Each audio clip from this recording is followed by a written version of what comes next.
एक के बाद एक बड़े संघर्षों और आर्थिक संकटों के बीच दुनिया अब एक नए चौराहे पर खड़ी है। इतिहास के पन्ने फिर से पलटे जा रहे हैं। दुनिया की कमान अब पारंपरिक केंद्रों से खिसककर दक्षिण यानी ग्लोबल साउथ के हाथों में आ रही है। और इस महापरिवर्तन के केंद्र में है एक शक्तिशाली नाम, ब्रिक्स।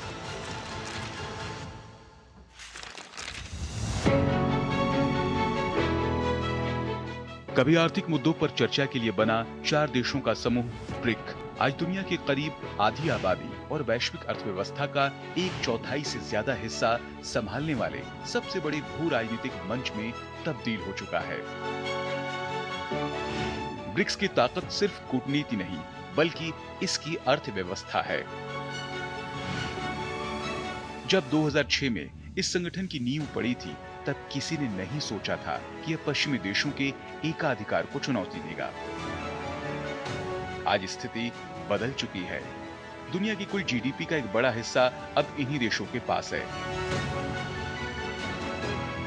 पारंपरिक पश्चिमी वित्तीय संस्थानों जैसे आईएमएफ और विश्व बैंक के समानांतर खड़े किए गए न्यू डेवलपमेंट बैंक ने विकासशील देशों को कर्ज के जाल से निकालकर अपने पैरों पर खड़ा होने का एक नया विकल्प दिया है। और अब अमेरिकी डॉलर पर निर्भरता कम करने के लिए स्थानीय मुद्राओं में कारोबार की गूंज हर मंच पर सुनाई दे रही है। आखिर क्या है ब्रिक्स की ताकत और अगले महीने दिल्ली में होने वाले ब्रिक्स शिखर सम्मेलन से कैसे तैयार होगा दुनिया के लिए एक नया एजेंडा? इस पर विस्तार से बात करेंगे, लेकिन उससे पहले जान लेते हैं क्या है ब्रिक्स और कैसा रहा है उसका अब तक का सफर।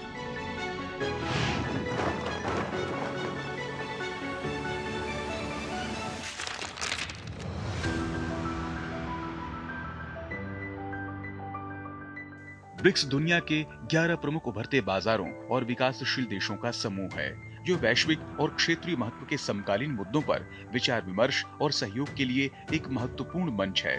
इसके माध्यम से वैश्विक राजनीतिक और आर्थिक व्यवस्था से जुड़े मुद्दों पर भी चर्चा की जाती है।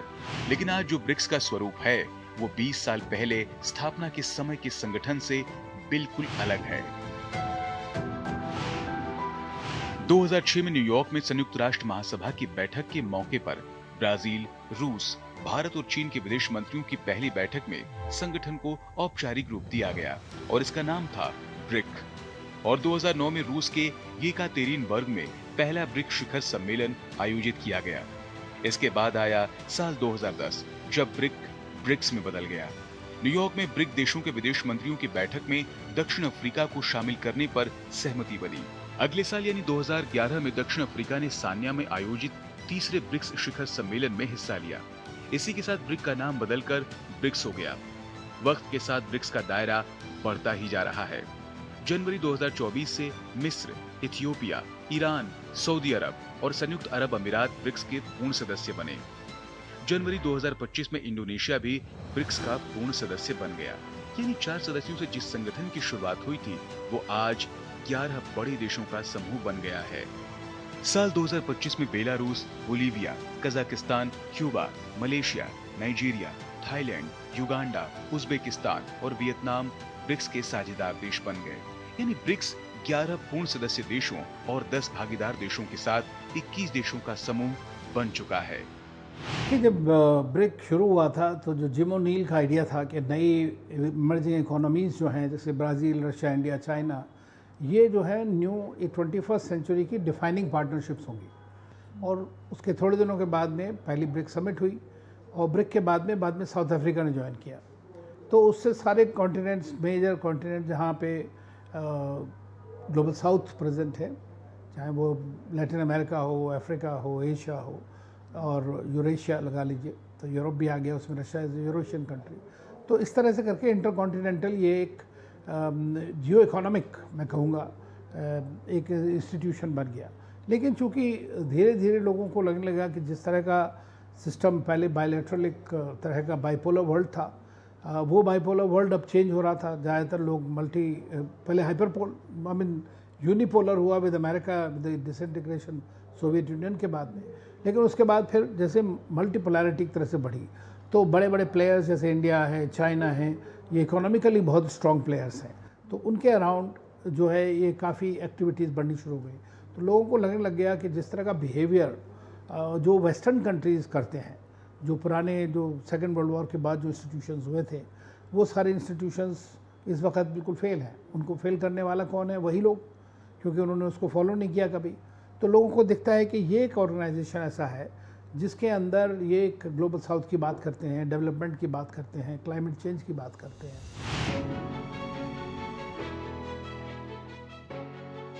ब्रिक्स की शुरुआत भले ही एक आर्थिक मंच के रूप में हुई हो, लेकिन धीरे धीरे इसका विस्तार होता गया है। आज संगठन 21 देशों तक हो गया है और कई देश अभी इसकी सदस्यता लेने के लिए इच्छुक हैं।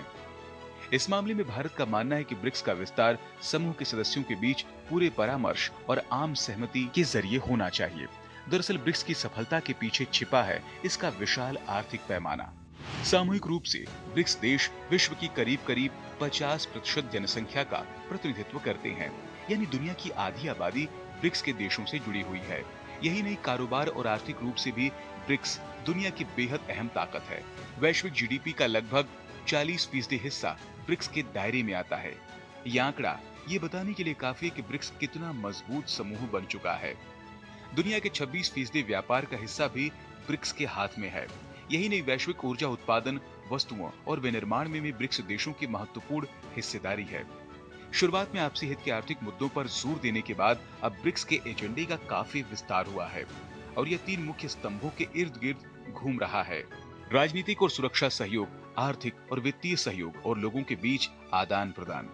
इसके अलावा ब्रिक्स सहयोग आतंकवाद, जलवायु परिवर्तन, खाद्य और ऊर्जा सुरक्षा, अंतर्राष्ट्रीय आर्थिक और वित्तीय स्थिति, दूरसंचार, कृषि, श्रम और रोजगार, अंतर्राष्ट्रीय वित्तीय संरचना, व्यापार और WTO समेत तमाम मुद्दे ब्रिक्स देशों में सहयोग के प्रमुख बिंदु हैं। मिडिल पावर्स जिसे हम कहते हैं, उनके लिए एक बहुत इम्पॉर्टेंट प्लेटफॉर्म बन चुका है। रिफॉर्म ऑफ इंटरनेशनल इंस्टीट्यूशंस की बात करें तो ब्रिक्स एक प्लेटफॉर्म बना है, ऑल्टरनेट प्लेटफॉर्म बना है, जिसमें ये देश आके अपने रिफॉर्म्स की बात कर सकते हैं, साझा तरीके से इस बात को रख सकते हैं। दूसरा है इकोनॉमिक्स। ये सारे देश इमर्जिंग इकोनॉमीज़ हैं। आप अगर देखें, इन सब के पास कुछ कॉमन चैलेंजेस हैं जिस पे काम करना चाहते हैं। अगर अकेले अकेले करें तो इनकी ये नहीं कर पाएंगे। सो एज अ कलेक्टिव ये एक आके आपके पास एक इमर्जिंग वॉइस बनता है। फिर आप अगर देखें, जैसे भारत का जो इस समय रहा है ब्रिक्स का थीम, उसमें आपने इनोवेशन भी लगाया है और टेक्नोलॉजी बहुत इम्पॉर्टेंट पार्ट बनता है। आगे के जो देश होंगे जिसे आप कहते हैं पावर स्टेट्स होंगे, उसमें टेक्नोलॉजी बहुत इम्पॉर्टेंट रोल प्ले करेगी। सो ब्रिक्स का जो इमर्जिंग एरियाज़ है, दैट इज़ टू इंश्योर कि इन सब देशों के पास, ग्लोबल साउथ के पास एक इक्वल अपॉर्चुनिटी रहे अपनी बात कहने का इन टर्म्स ऑफ रिफॉर्म्स, जो इकोनॉमिक हो, पॉलिटिकल हो and going forward in technology space. दरअसल चीन और भारत विकास के इंजन हैं, जिनमें चीन विश्व का बड़ा विनिर्माण केंद्र है और भारत सेवाओं, प्रौद्योगिकी और जनसंख्या के मामले में एक शक्तिशाली देश के रूप में उभरा है। ब्राजील और रूस खाद्य ऊर्जा और कच्चे माल के महत्वपूर्ण आपूर्तिकर्ता हैं, जबकि दक्षिण अफ्रीका अफ्रीकी बाजारों के लिए प्रवेश द्वार का काम करता है। यह आर्थिक विविधता ब्रिक्स को वैश्विक झटकों, आपूर्ति श्रृंखलाओं में व्यवधान और मंदी से बचाती है। ब्रिक्स ऐसा प्लेटफॉर्म है जहाँ पे आपके संबंध चीन के साथ अच्छे हों या बुरे हों, भारत और चीन को एक प्लेटफॉर्म देता है जहाँ पे वो आके एक दूसरे से मिल सके, बात कर सके ना। अगर आप देखें, ब्रिक्स में आप शायद भारत और चीन के जो आपसी रिश्तों में दरारें हैं, वो आप इश्यूज़ नहीं रिजॉल्व कर पा रहे, पर ऐसा नहीं है कि भारत और चीन के कुछ कॉमन इंटरेस्ट नहीं हैं। आपके कॉमन इंटरेस्ट हैं। आपका कॉमन इंटरेस्ट है कि आपके जिसे कहते हैं टेक्नोलॉजी, जो नए रूल्स एंड रेगुलेशंस या लॉज उस पे बने, उस पे ग्लोबल साउथ का एक से रहे, आपकी टेक्नोलॉजी डेवलपमेंट मोर डाइवर्सिफाइड रहे। ये कॉमन इंटरेस्ट हैं। डाइवर्सिटी भी इसमें है और डाइवर्जेंसेस भी हैं, पर ब्रिक्स ऐसा प्लेटफॉर्म है जहाँ पे ये दो देश ये जो कॉमन इंटरेस्ट हैं, जो वो शेयर करते हैं अपने बाकी पार्टनर नेशंस के साथ, ये बैठ के बात कर सकते हैं। और इस बातचीत के दौरान अगर बाकी इश्यूज़ पे भी जो रिजॉल्व अगर कर सके तो उसमें कोई बुराई नहीं है। So it's a platform. कई विकासशील देश आईएमएफ, विश्व बैंक और संयुक्त राष्ट्र सुरक्षा परिषद जैसी संस्थाओं में खुद को कम प्रतिनिधित्व वाला महसूस करते हैं। ऐसे में ब्रिक्स एक वैकल्पिक मंच प्रस्तुत करता है जहां उभरती अर्थव्यवस्थाएं अधिक समान शर्तों पर बातचीत कर सकती हैं और अपनी साझा चिंताओं को व्यक्त कर सकती हैं। साथ ही वैश्विक शासन में सुधारों के लिए दबाव डाल सकती हैं। ब्रिक्स के तमाम शिखर सम्मेलनों में इस पर फोकस रहा है। ब्रिक्स के अब तक के शिखर सम्मेलनों की बात करें तो पहला ब्रिक्स शिखर सम्मेलन 16 जून 2009 को रूस के येकातेरिनबर्ग शहर में हुआ। दूसरा सम्मेलन 16 अप्रैल 2010 को ब्राजील के ब्रासिलिया में हुआ। इसके बाद तीसरा 14 अप्रैल 2011 को चीन के सान्या में, चौथा 29 मार्च 2012 दिल्ली में, पांचवा 26 से 27 मार्च 2013 में दक्षिण अफ्रीका के डरबन में, छठा ब्रिक्स शिखर सम्मेलन 15 से 16 जुलाई 2014 में ब्राजील के फोर्टालेजा में हुआ। सातवां 8 से 9 जुलाई 2015 को रूस के उफा शहर में हुआ। ब्रिक्स के 8वें शिखर सम्मेलन की मेजबानी भारत ने गोवा में अक्टूबर 2016 में की। इसके बाद चीन ने 4 से 5 सितंबर 2017 को 9वें शिखर सम्मेलन का आयोजन किया। 10वां ब्रिक्स सम्मेलन जुलाई 2018 में दक्षिण अफ्रीका के जोहान्सबर्ग में हुआ, तो 11वां नवंबर 2019 में ब्राजील, 12वां नवंबर 2020 में रूस, 13वां 9 सितंबर 2021 को दिल्ली, 14वां 23-24 जून 2022 को चीन, 15वां 22 से 24 अगस्त 2023 को दक्षिण अफ्रीका के जोहान्सबर्ग, 16वां अक्टूबर 2024 में रूस के कजान और 17वां 6 से 7 जुलाई 2025 को ब्राजील के रियो डी जेनेरियो में आयोजित हुआ। 18वां ब्रिक्स सम्मेलन अगले महीने दिल्ली में होने जा रहा है।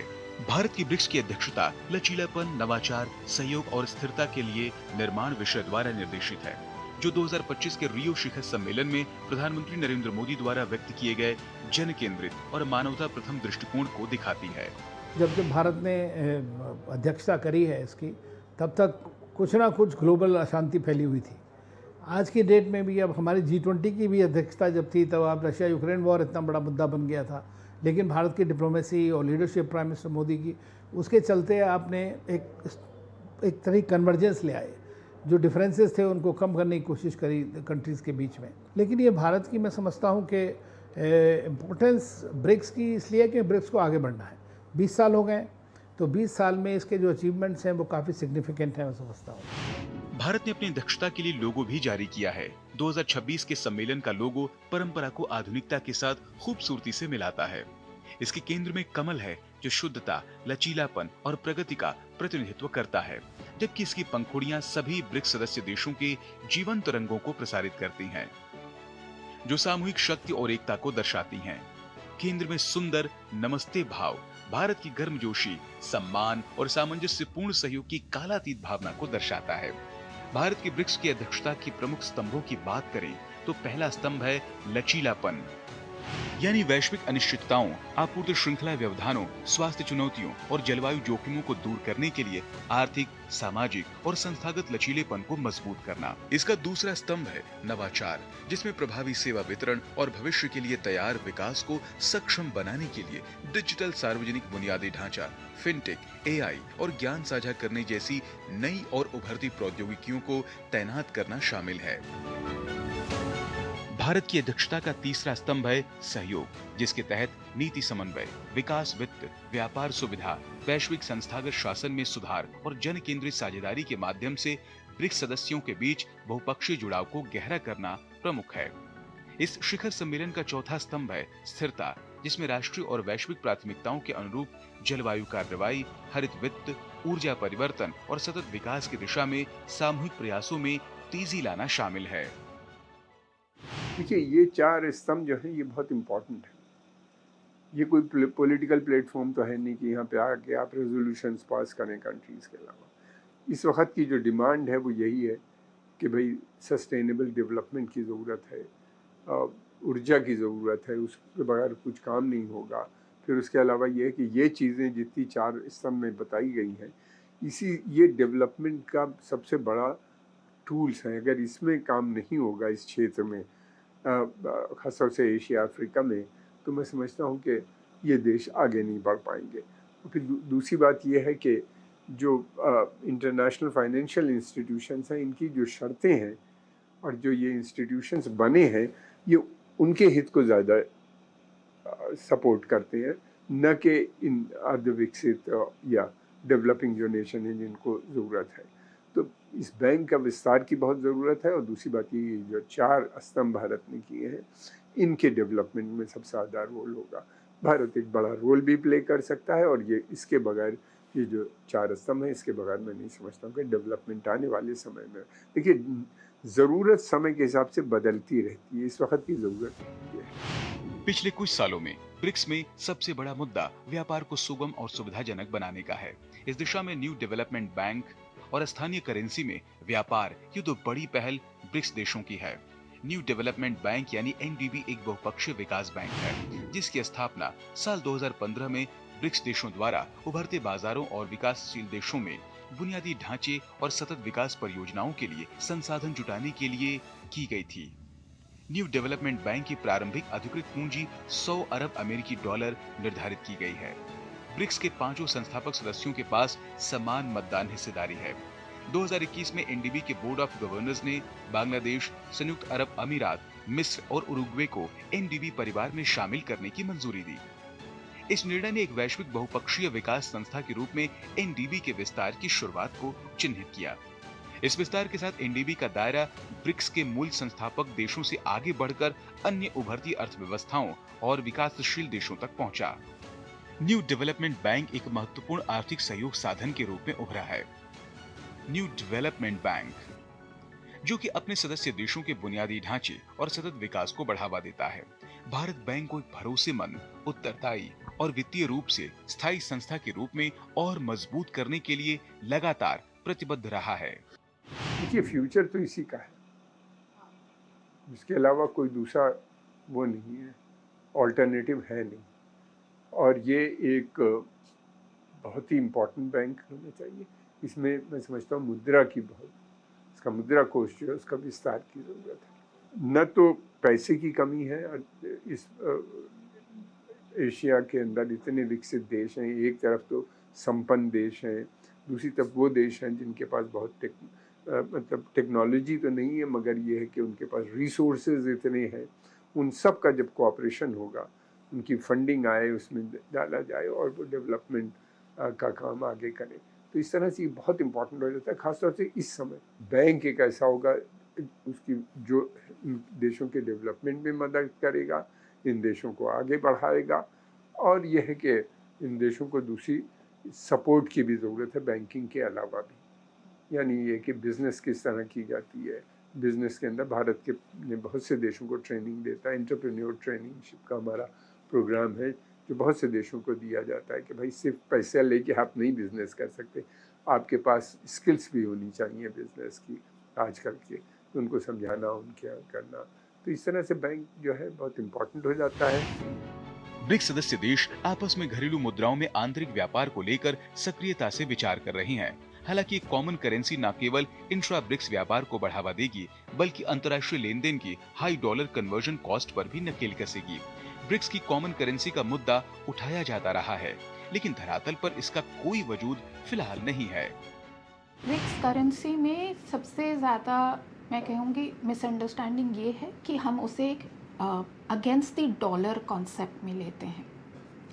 ब्रिक्स करेंसी जिसे एक आप कहें कि एक करेंसी जैसे यूरो है, वैसी एक करेंसी बन जाएगी जो ये सब देशों में लागू होगा, वो पॉसिबिलिटी है, बट बहुत लॉन्ग टर्म पॉसिबिलिटी है, बिकॉज इसमें काफ़ी सारे आपके चैलेंजेस रहेंगे। आपके देश एक तो जैसे अगर आप यूरोपियन यूनियन का उदाहरण लें, वो एक जोग्राफिकल यूनिट में रहे हैं, आपके पार्टनर नेशंस काफ़ी फैले हुए हैं। दूसरा, इनकी मॉनेटरी पॉलिसीज़ अलग हैं, इन्फ्लेशन रेट्स अलग रहे हैं, इनके कन्वर्जन रेट्स अलग रहे हैं, तो इन सब को एकजुट करने में आपको समय लगेगा। ऐसा नहीं है कि आप ब्रिक्स करेंसी नहीं बना सकते, आप बना सकते हैं, it's a very long term goal. पर जो भारत का स्टैंड रहा है वो ये नहीं रहा है कि आप डी डॉलराइजेशन में या आप एंटी डॉलर या अगेंस्ट द डॉलर हो। भारत का स्टैंड रहा है कि हमें एक ऑल्टरनेट सिस्टम चाहिए जिसमें आप देखें कि आप लोकल करेंसीज़ में ट्रेड करें, आप अपने सेटलमेंट्स लोकल करेंसीज़ में करें, आप ऑल्टरनेट डिजिटल प्लेटफॉर्म्स बनाएं जिससे आप एक दूसरे से ट्रेड कर सकें, फाइनेंस ट्रांसफ़र कर सकें। कहा जा रहा है कि ब्रिक्स सदस्य देशों के घरेलू करेंसी पेमेंट नेटवर्क के बीच एक डिजिटल पुल बनाने का भारत का प्रस्ताव दिल्ली में होने वाली बैठक के एजेंडे में सबसे अहम मुद्दा हो सकता है। जानकारों के मुताबिक ब्रिक्स देश डॉलर में होने वाले एनर्जी ट्रेड और अमेरिकी फाइनेंशियल इंफ्रास्ट्रक्चर पर बहुत ज्यादा निर्भर हैं। जब पश्चिम एशिया में तनाव बढ़ता है तो हर ब्रिक्स अर्थव्यवस्था को तेल की बढ़ती कीमतों, कैपिटल आउटफ्लो और करेंसी के वैल्यू घटने से झटका लगता है। जानकार ये भी मानते हैं कि अभी ब्रिक्स सदस्यों के बीच पेमेंट के लिए पैसा अक्सर अमेरिकी बैंकों से होकर गुजरता है। इसे क्लियर होने में कई दिन लगते हैं और 3 से 5% तक फीस लगती है। अगर लोकल करेंसी का इस्तेमाल होगा तो सीधे और लगभग तुरंत सेटलमेंट की सुविधा मिल सकेगी। सबसे बड़ी बात यह है कि इसकी अट्रैक्टिवनेस, इनके न्यू डेवलपमेंट बैंक इनका एक सिस्टम है, न्यू कंटिजेंसी रिजर्व फंड की बात हो रही है, CBDC जिनको कहते हैं कि सेंट्रल बैंक डिजिटल करेंसीज, उनको कैसे अलायन किया जाए, कैसे वो मल्टीपल उसके अंदर कंट्रीज़ को फ़ायदा हो ताकि ट्रांजैक्शन कॉस्ट कम हो और dependencies on foreign currencies are reduced. तो ये सारी चीज़ें बड़ी इंपॉर्टेंट है। डिजिटल पब्लिक इंफ्रास्ट्रक्चर, उसमें भारत एक बहुत बड़ी लीड ले रहा है। भारत जब AI की आजकल हर जगह में बात कर रहा है तो भारत का पक्ष क्या है कि AI means what? AI means it's for all inclusive, this is what prime minister says. तो ये कि जो भी चीज़ है वो सबके लिए, इसीलिए ब्रिक्स को प्रधानमंत्री ने मैं समझता हूँ मौजूदा हालात को देखते हुए, दुनिया का करंट है उसको देखते हुए उसको रीडिफाइन कर दिया। पहले Brazil, Russia, India, China, south Africa ये नाम बोले आते थे ब्रिक्स। अब इसको जो है building resilience for innovation, sustainable development, cooperation and sustainability, right. So this is something very important. ये पांचों के पांचों शब्द बहुत इंपॉर्टेंट है और वो बताते हैं कि किस डायरेक्शन में आगे एफर्ट होगी। ब्रिक्स शिखर सम्मेलन महज कुछ नेताओं के मिलने की औपचारिकता नहीं है। यह इस बात का प्रमाण है कि दुनिया अब पुरानी व्यवस्था के सांचे से बाहर निकलकर अपने लिए एक नया, न्याय संगत और संतुलित भविष्य खुद रच रही है।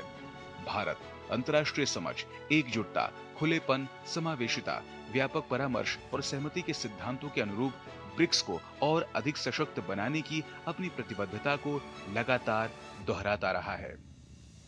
भारत का कहना है कि विश्व बदल चुका है और ब्रिक्स को भी समय के साथ आगे बढ़ना होगा। अब इसे केवल विचार विमर्श के मंच तक सीमित न रहकर परिणाम प्रदान करने वाले प्रभावी मंच के रूप में विकसित होना होगा। ब्रिक्स की प्रासंगिकता केवल इरादों से नहीं बल्कि ठोस उपलब्धियों और परिणामों से तय होगी। जितना अधिक ये अपने समाजों और उनकी आकांक्षाओं से जुड़ेगा, उतना ही ब्रिक्स का महत्व और प्रभाव बढ़ेगा।